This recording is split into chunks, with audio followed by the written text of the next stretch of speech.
João Patton, um missionário entre os antropófagos, 1824-1907. Perto de Dawswinton, na Escócia, morava um casal conhecido em toda a região como os velhos Adão e Eva. A esse lar veio em visita uma sobrinha, Jeanette Rogerson. Supunha-se que não houvesse muita coisa na casa isolada dos velhos para distrair a jovem, sempre viva e alegre. Mas uma coisa atraiu-lhe o interesse. Um rapaz chamado Tiago Patton, que entrava, dia após dia, no matagal perto da casa. Levava sempre um livro na mão, como se ali fosse para estudar e meditar.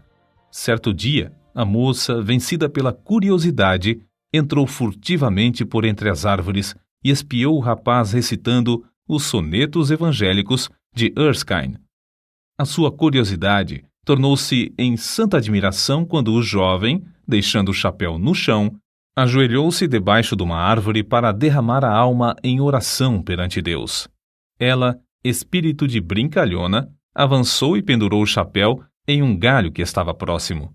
Em seguida, escondeu-se onde podia, sem ser vista, para presenciar o rapaz perplexo a procurar o chapéu. No dia seguinte, a cena se repetiu. Mas o coração da moça comoveu-se ao ver a perturbação do rapaz, imóvel por alguns minutos com o chapéu na mão.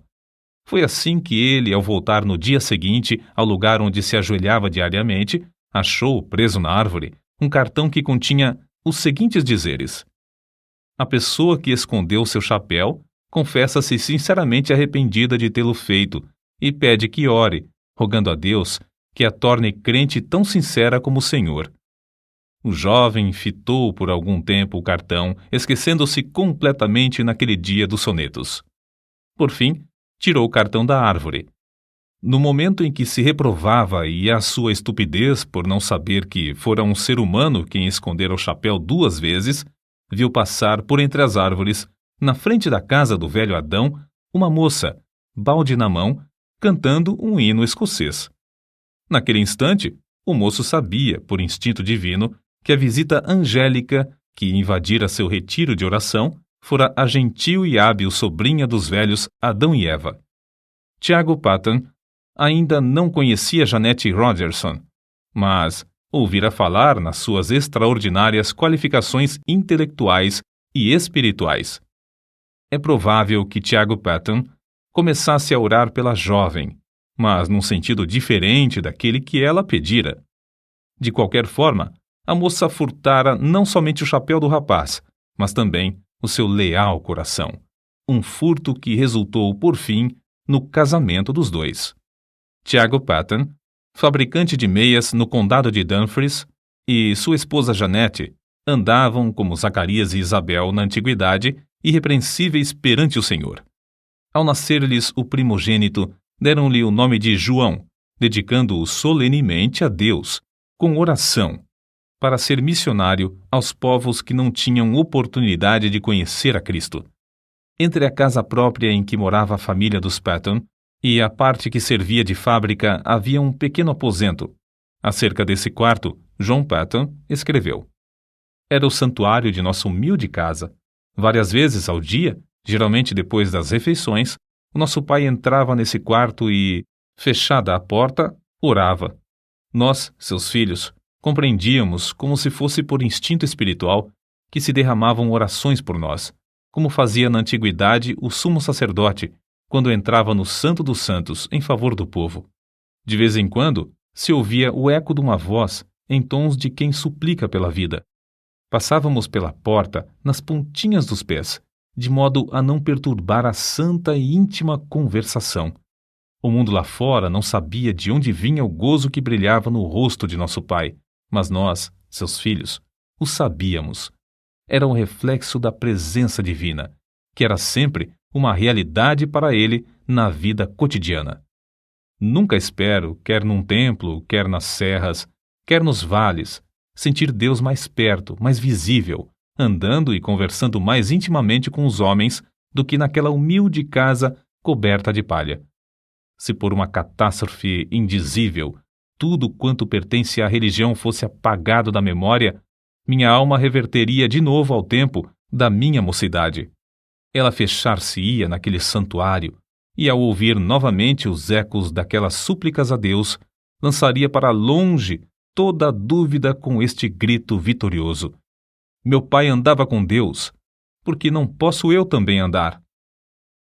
Na autobiografia de João Paton, vê-se que as suas lutas diárias eram grandes, mas o que dizemos agora revela qual a força que operava para que ele sempre avançasse na obra de Deus.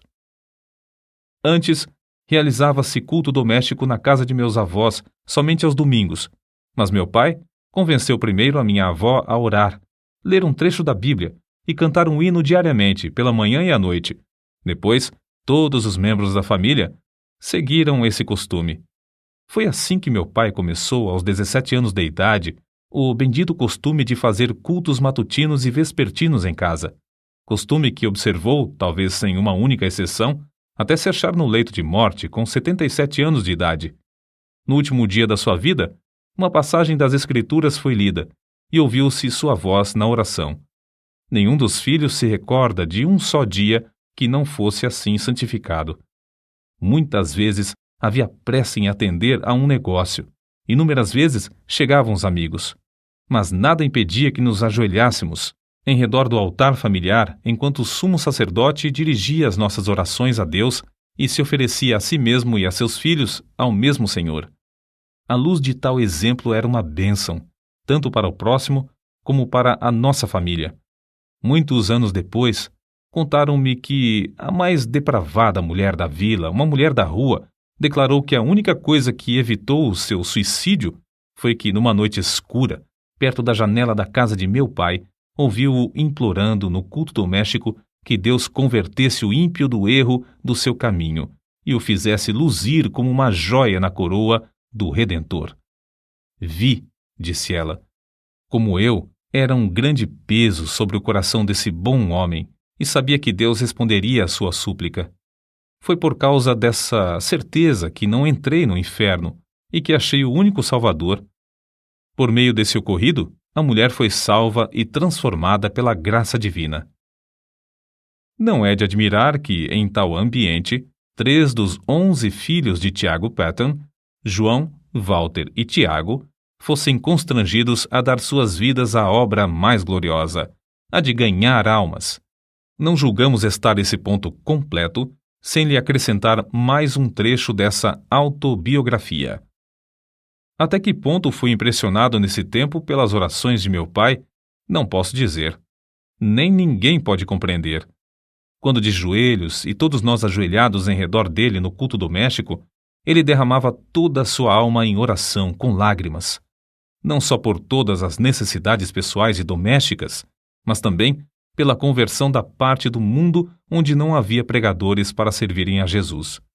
Sentíamos-nos na presença do Salvador vivo e chegamos a conhecê-lo e amá-lo como nosso amigo divino. Ao levantarmos-nos da oração, eu costumava olhar para a luz do rosto do meu pai e cobiçava o mesmo espírito. Anelava, em resposta às suas orações, a oportunidade de me preparar e sair, levando o bendito Evangelho a uma parte do mundo então sem missionários. Acerca da disciplina do lar, eis o que ele escreveu.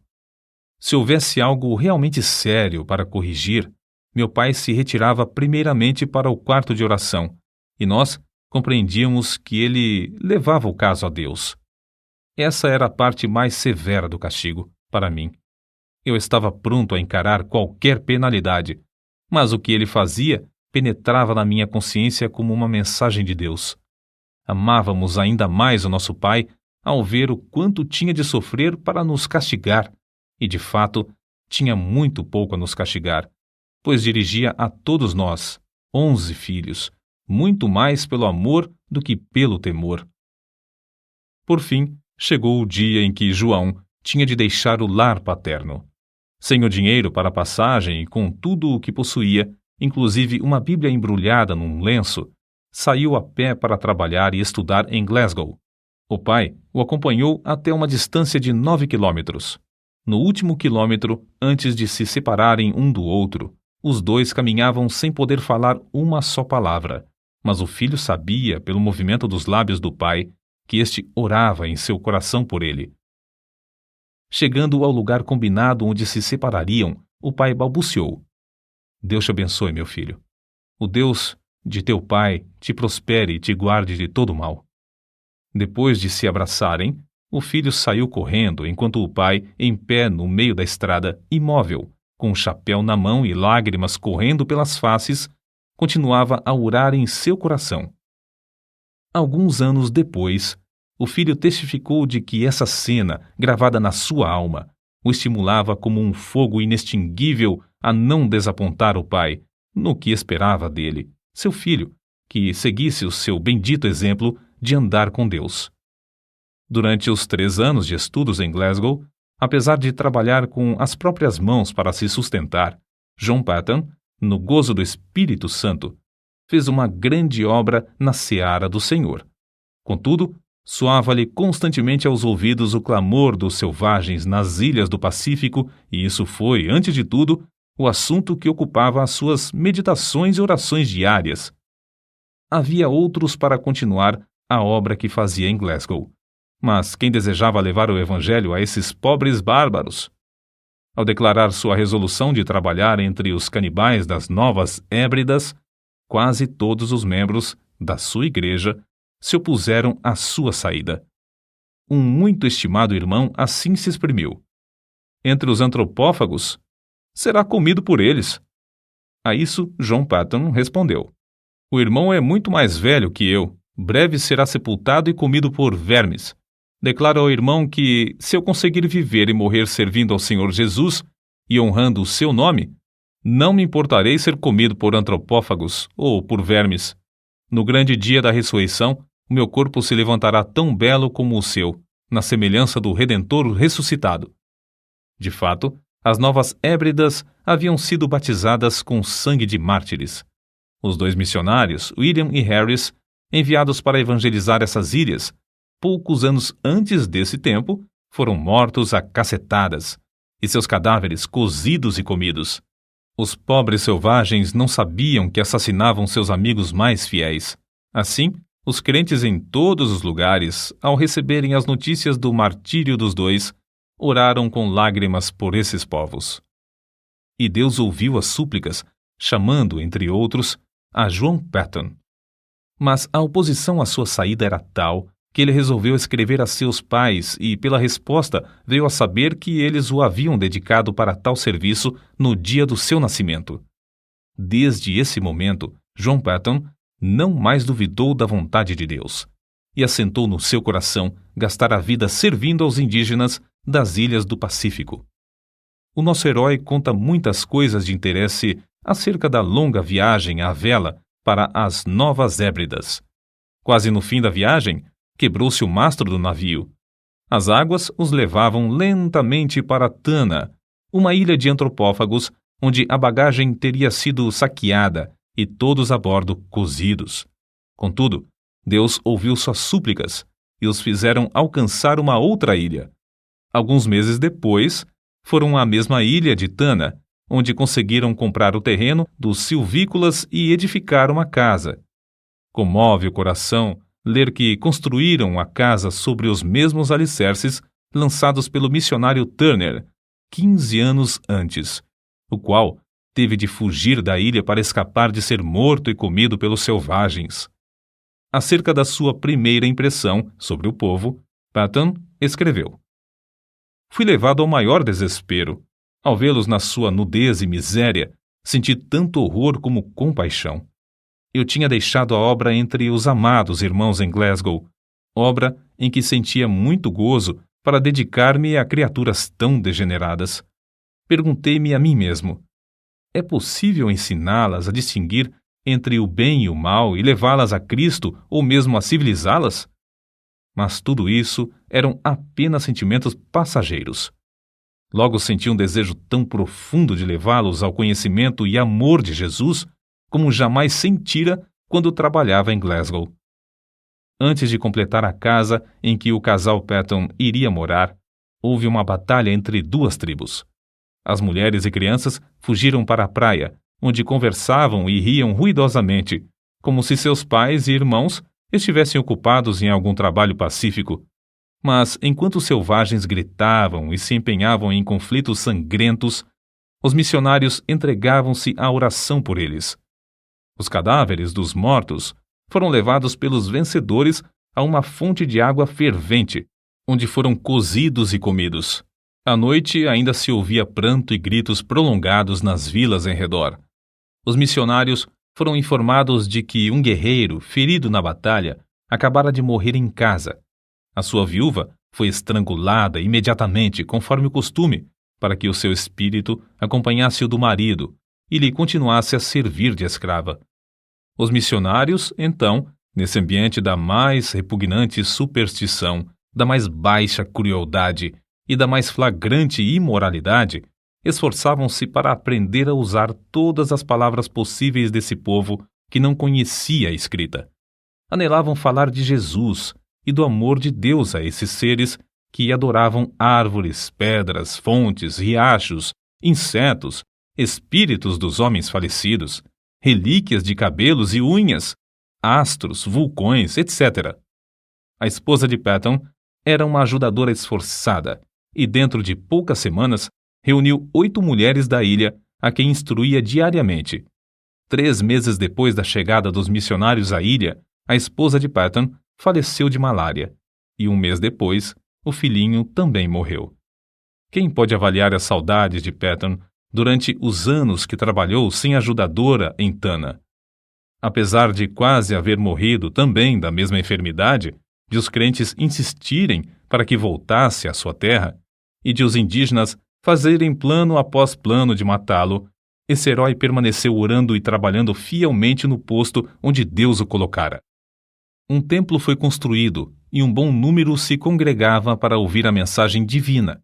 Patton não somente conseguiu reduzir a língua dos tanianos à forma escrita, mas também traduziu uma parte das escrituras, a qual imprimiu apesar de não conhecer a arte tipográfica. Acerca da gloriosa façanha de imprimir o livro em taniano, assim escreveu: Confesso que gritei de alegria quando a primeira folha saiu do prelo, tendo todas as páginas na ordem própria. Era 1h da madrugada, eu era o único homem branco na ilha, e havia horas em que todos os nativos dormiam. Contudo, atirei ao ar o chapéu e dancei como um menino por algum tempo ao redor do prelo. Terei eu perdido a razão? Não devia, como missionário, estar de joelhos louvando a Deus por mais esta prova de sua graça? Crede, amigos, o meu culto foi tão sincero como o de Davi, quando dançou diante da arca do seu Deus. Não deveis pensar que, depois de pronta a primeira página, eu não me tivesse ajoelhado pedindo ao Todo-Poderoso que propagasse a luz e a alegria do seu santo livro nos corações entenebrecidos dos habitantes daquela terra inculta. Depois de Patton haver passado 3 anos em Tana, o casal de missionários que vivia na ilha vizinha, Erromanga, foi martirizado barbaramente a machadadas em pleno dia. Ao completar 4 anos de estada em Tana, o ódio dos indígenas dessa ilha chegou ao auge. Diversas tribos combinaram matar o indefeso missionário e findar, assim, com a religião do Deus de amor em toda a ilha. Contudo, como ele mesmo se declarava imortal até findar sua obra na terra, evitava em pleno campo os inúmeros golpes de lanças, machadinhas e cacetes armados pelas mãos dos indígenas, e assim conseguiu escapar para a ilha de Aneitium. Planejou então ocupar-se na obra de tradução do resto dos evangelhos na língua taniana, enquanto esperava a oportunidade de voltar a Tana. Porém, sentiu-se dirigido a aceitar a chamada para ir à Austrália. Em poucos meses, animou as igrejas ali a comprarem um navio à vela para servir aos missionários. Despertou-as também a contribuírem liberalmente e a enviarem mais missionários a evangelizar todas as ilhas. Acerca da sua viagem à Escócia, depois de alguns anos nas Novas Hébridas, ele escreveu: Fui de trem a Dumfries e lá achei condução para o querido lar paterno, onde fui acolhido com muitas lágrimas. Havia somente 5 curtíssimos anos que saíra desse santuário com a minha jovem esposa, e agora, ai de mim! Mãe e filhinho jazem no túmulo, em Tana, nos braços um do outro, até o dia da ressurreição. Não foi com menos gozo, apesar de sentir-me angustiado, que, poucos dias depois, encontrei-me com os pais da minha querida falecida esposa. Antes de deixar a Escócia para a nova viagem, Patton casou-se com a irmã de outro missionário. Chamada por Deus a trabalhar entre os povos mergulhados nas trevas das Novas Hébridas, ela serviu como fiel companheira de seu marido por muitos anos. Meu último ato na Escócia foi ajoelhar-me no lar paterno durante o culto doméstico, enquanto meu venerando pai, como sacerdote, de cabelos brancos, nos entregava uma vez mais aos cuidados e proteção de Deus, Senhor das famílias de Israel. Eu tinha por certo, quando nos levantamos da oração e nos despedimos uns dos outros, que não nos encontraríamos com eles antes do dia da ressurreição. Porém, ele e minha querida mãe, com corações alegres, nos ofertaram de novo ao Senhor para o serviço entre os silvícolas. Mais tarde, meu querido irmão me escreveu que a espada que traspassara a alma da minha mãe era demasiado aguda e que, depois da nossa saída, ela jazeu por muito tempo como morta nos braços de meu pai. Prestes a regressar às ilhas, Patton foi constrangido pelo voto de todos os missionários a não voltar a Tana, mas abrir a obra na vizinha ilha de Aniwa. Dessa forma, tinha de aprender outra língua e começar tudo de novo. Na tarefa de preparar o terreno para a construção da casa em seu novo habitat, Patton ajuntou 2 cestos de ossos humanos de vítimas comidas pelo povo da ilha. Quando essas pobres criaturas começavam a usar um pedacinho de chita ou um saiote, era sinal exterior de uma transformação, apesar de estarem longe da civilização. E quando começavam a olhar para cima e a orar àquele a quem chamavam de Pai, nosso Pai, meu coração se derretia em lágrimas de gozo, e sei, por certo, que havia um coração divino nos céus que se regozijava também. Contudo, como em Tana, Patton considerava-se imortal até completar a obra que lhe fora designada por Deus. Inúmeras vezes evitou a morte agarrando a arma levantada pelos selvagens contra ele, a fim de o matarem. Tempos depois, a força das trevas unidas contra o Evangelho em Aniwa cedeu. Isso data do tempo em que cavou um poço na ilha. Para os indígenas, a água de coco para satisfazer a sede era suficiente, porque se banhavam no mar e usavam pouco a água para cozinhar, e nenhuma para lavar a roupa. Mas para os missionários, a falta de água doce era o maior sacrifício. Por isso, Patton resolveu cavar um poço. No início, os indígenas auxiliavam-no na obra, apesar de considerarem o plano do deus de Misse dar chuva de baixo uma concepção nada lúcida. Mas depois, amedrontados pela profundeza da cavidade, deixaram o missionário a cavar sozinho, dia após dia, enquanto o contemplavam de longe, dizendo uns aos outros: quem jamais ouviu falar em chuva que vem de baixo? Pobre Misse, coitado! Quando o missionário insistia em dizer que o abastecimento de água em muitos países vinha de poços, eles respondiam: é assim que se dá com os doidos. Ninguém pode desviá-los de suas ideias loucas. Depois de longos dias de labor enfadonho, Patton alcançou terra úmida. Confiava em Deus para obter água doce, em resposta às suas orações. Contudo, nessa altura, ao meditar sobre o efeito que causaria entre o povo o fato de encontrar água salgada, sentia-se quase que tomado de horror. Sentia-me, escreveu ele, tão comovido que fiquei molhado de suor e tremia-me todo o corpo, quando a água começou a borbulhar de baixo e a encher o poço. Tomei um pouco de água na mão, levei-a à boca para prová-la. Era água potável, era a água viva do poço de Jeová. Os chefes indígenas, com seus homens, a tudo assistiam. Era uma repetição em escala reduzida do episódio em que os israelitas rodearam Moisés quando ele fez água sair da rocha. O missionário, depois de passar algum tempo louvando a Deus, ficou mais calmo, desceu novamente, encheu um jarro da chuva que Deus Jeová lhe dava pelo poço e entregou-o ao chefe. Este sacudiu o jarro para ver se realmente havia água dentro. Então, tomou um pouco na mão e, não satisfeito com isso, levou à boca um pouco mais. Depois de revolver os olhos de alegria, bebeu-a e rompeu em gritos. Chuva! Chuva! É chuva mesmo! Mas como a arranjou? Patton respondeu. Foi Jeová, meu Deus, quem a deu da sua terra, em resposta ao nosso labor e orações. Olhai e vede por vós mesmos como borbulha a terra. Não havia um homem entre eles que tivesse coragem de chegar perto da boca do poço. Então, formaram uma fila comprida e, segurando-se uns aos outros pelas mãos, avançaram até que o homem da frente pudesse olhar para dentro do poço. A seguir, o que tinha olhado passava para a retaguarda, deixando o segundo olhar para a chuva de Jeová, muito embaixo. Depois de todos olharem um por um, o chefe dirigiu-se a Patton e disse: Missy, a obra de seu Deus Jeová é admirável, é maravilhosa. Nenhum dos deuses de Aniwa jamais nos abençoou tão maravilhosamente. Mas, Missy, ele continuará para sempre a dar chuva por essa forma ou acontecerá como a chuva das nuvens? O missionário explicou, para gozo indizível de todos, que essa bênção era permanente e para todos os aniwanianos. Durante os anos que se seguiram, os nativos experimentaram cavar poços em 6 ou 7 dos lugares mais prováveis, perto de várias vilas. Todas as vezes que o fizeram, ou encontraram pederneira, ou o poço dava água salgada. Diziam entre si: sabemos cavar, mas não sabemos orar como Missy, e, portanto, Jeová não nos dá chuva de baixo.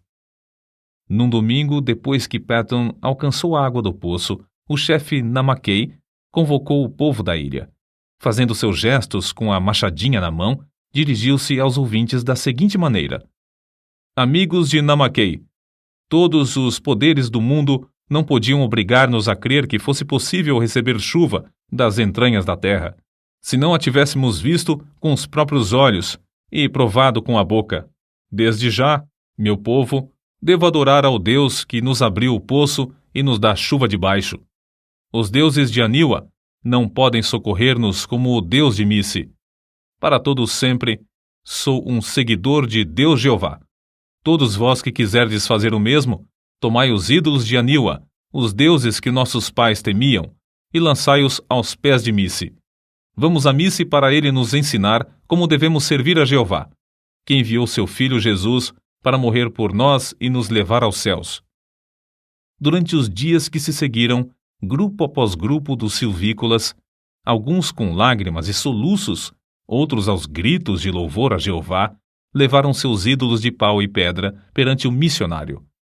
Reunidos em montes, os ídolos de pau foram queimados, os de pedra enterrados em covas de 4 a 5 metros de profundidade, e alguns, de maior superstição, foram lançados no fundo do mar, longe da terra. Um dos primeiros passos da vida cotidiana da ilha, depois da destruição dos ídolos, foi a invocação da bênção do Senhor às refeições.